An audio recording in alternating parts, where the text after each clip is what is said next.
জন্মছকে যদি চন্দ্র দুর্বল থাকে, অশুভ থাকে, পীড়িত থাকে, তাহলে আমরা কি করব? একটি উপায় অবলম্বন করব।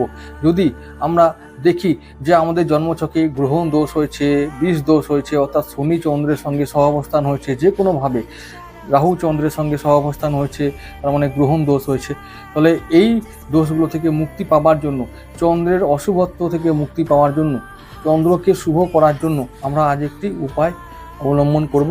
সেই টোটকাটা, সেই টিপসটা তোমরা পালন করবে, এই দোষগুলো থেকে মুক্তি পাবে। তাহলে কি সেটা একটু শুনে নাও।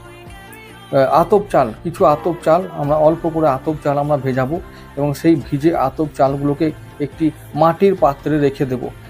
সেই মাটির পাত্রের মধ্যে আমরা কিছু কলা, মিষ্টি এবং শুকনো ফলের টুকরো আমরা রেখে দেব, একসঙ্গে ভালো করে মেশাবো।